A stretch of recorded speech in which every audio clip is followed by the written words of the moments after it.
Need your bare bone poem from yesterday. Okay. Yeah. Quick review from yesterday. What is this? Raise your hand. No, it's not. What is this called? A line. Ethan, thank you for A raising your hand. sentence frame. A sentence frame. And what does this remind us to do at the beginning of our sentence, Becca? What? What does this remind us to do at the beginning of our sentence? That is the Capital letter. And what should come at the end of my sentence frame? Cadence. A period. A period. And remember we talked about that being the stop sign. Is it always going to be a period?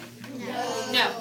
Okay, and yesterday we learned about a bare bone sentence. Somebody raise your hand and tell me what a bare bone sentence was, Samaran. A bare bone sentence. What was it? It's just a subject and a verb. Just a subject and an action verb, right? We talked about a subject and an action verb. And a predicate. Yeah. And what word was our predicate word? What type of word? Oh, a subject. Becca, thank you for raising your hand. A verb. A verb. And what kind of word was our subject word? Corbin. What type of word? Adjective, noun, verb, what? The subject of the sentence. What kind of word was it? Noun. A noun, right.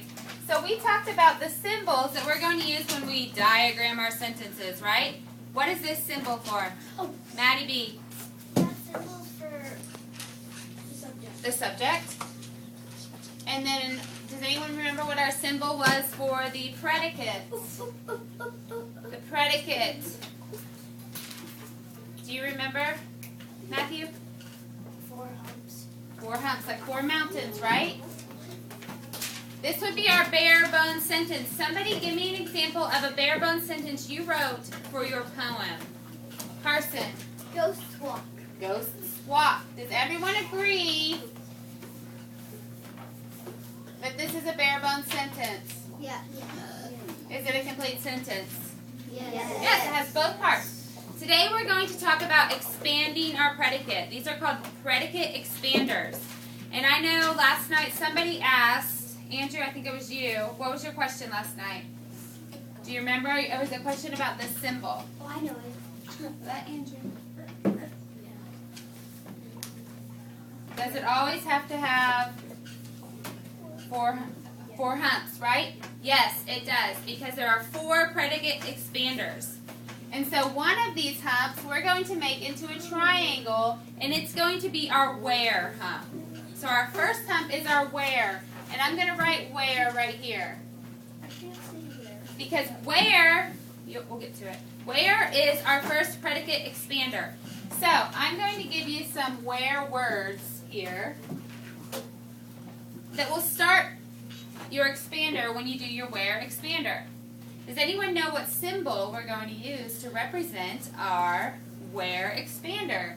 This is a big hint right here. Ethan. One of the humps. What is that shape that it makes?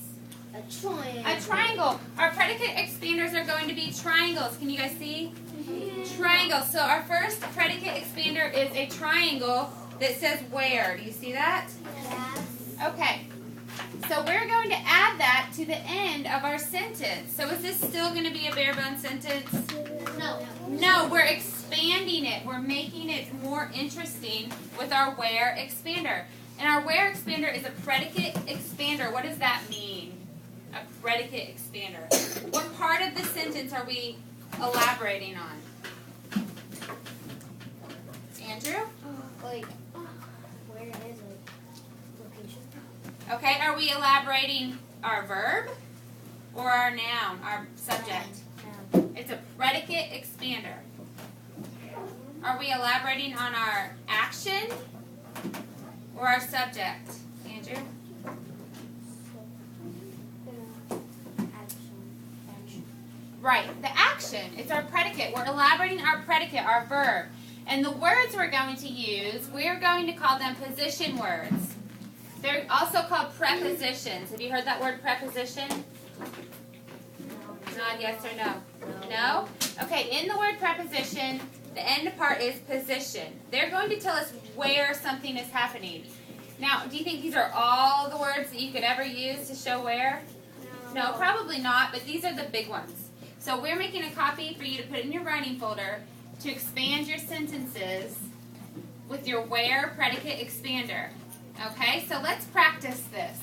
The bare bones sentence that Carson gave us was ghosts walk. If we want to add a where expander, I want somebody to choose one of these words, and we're going to expand our sentence with our where expander. Ghosts walk where?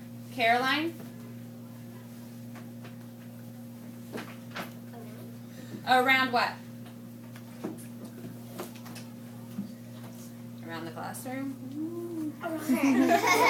Around your desk? Outside. Now, let her. Outside. Around the